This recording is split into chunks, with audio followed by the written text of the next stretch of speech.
Gabdhaha doobka ah ee 15 jirada ilaa 19 jirada u dhaxeeya oo suuqan lagu kala iibsanayo lacag ka yar $500, balse ninka iibsanaya shuruudahan laga rabo inuu buuxiyo. Si aan ugu dagalno muuqaalkan walaal waxaan ka codsanaynaa inaad like saarto muuqaalkan share gareyso si saaxiibo badan u gaaro sidoo kalena aad ku soo biirto page-kan Cabdikariim Calaadan mahadsanidin badan.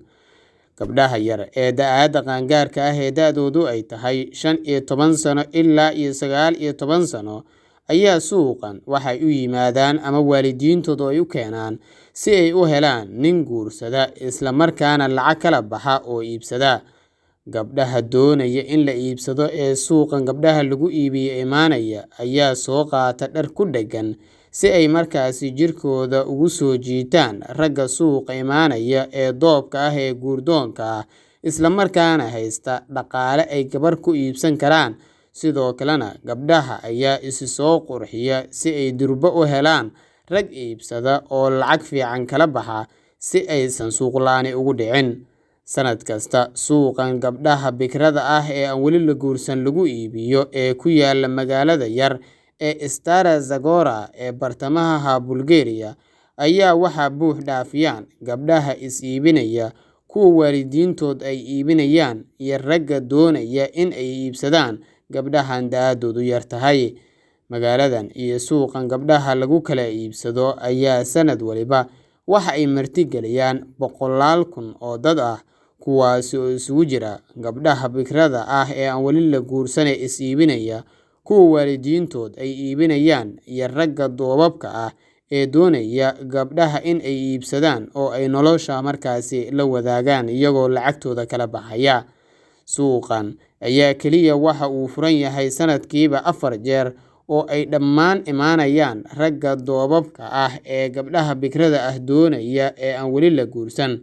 Gabdhaha suuqan imaan kara ama la aqbali karo in ay is iibiyaan ama la iibsado ayaa da'doodu waxa ay tahay ama waajib ayba tahaba in ay 15 ilaa 19 sano u dhaxayso isla markaana aysan horay u soo marin nin guursada oo bikra ay tahay amaba aan horay loo soo guursan. Muddo sanado ah ayuu suuqan jiraa isla markaana gabdhuhu ay raggu iibsadaan kana guursadaan waxaana ugu nasiib badan gabdhaha suuqan imaanaya kuwa 15 jirada ah ee aadka u quruxda badan waxaana ku xiga kuwa qurxoon ee da'doodu u dhaxayso 16 ilaa 19 jirada. Dadkan suuqan imaanaya tirada ugu badani waa gabdhaha yar ee aan weli la guursan ee bikrada ah waxayna u badan yihiin bulshada Roma ee Bulgaria oo sidoo kale loo yaqaano Klaitsi.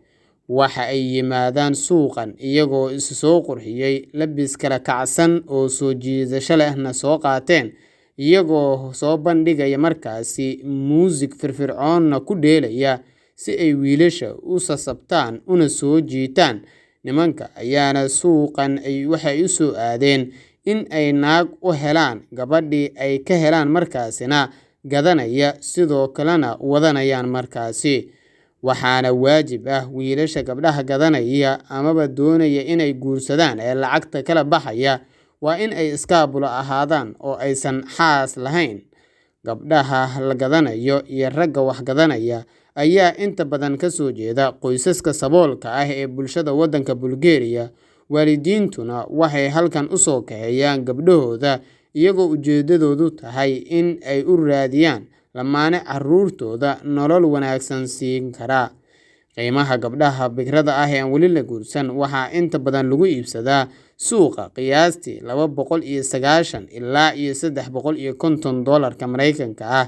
Si kastaba ha ahaatee qiimuhu waxa uu noqon karaa mid aad u sarreeya iyadoo ku xiran heshiiska u dhaxeeya gabadha markaasi la iibinayo amaba is iibinaysa ee arooska ah iyo wiilka markaasi doonanaya. Waxayna dhanka kale ku xiran tahay quruxda ka muuqata gabadha la gadanayo ee la doonayo in la guursado. Gabdhaha la gadanayo ee raggu ay guursanayaan ayaa raggu waxa ay fursad u haystaan in ay iska soo tijaabiyaan iyadoo waqti la siinayo. Haddii ay noqon weyso gabar bikra ahna markaas uu iska soo ceyrinayo oo horay nin u soo martay lacagtiisana loo celinayo oo uu mid kale ku raadsan karo markaasi.